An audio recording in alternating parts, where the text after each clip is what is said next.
Ngayon po mga kasuki, ito po ang ating pinaghirapang mais. Ah, Pinote na po ngayon mga kasuki.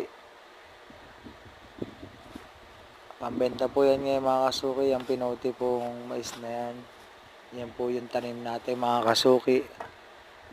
Nagbabalot na po ako dyan mga kasuki.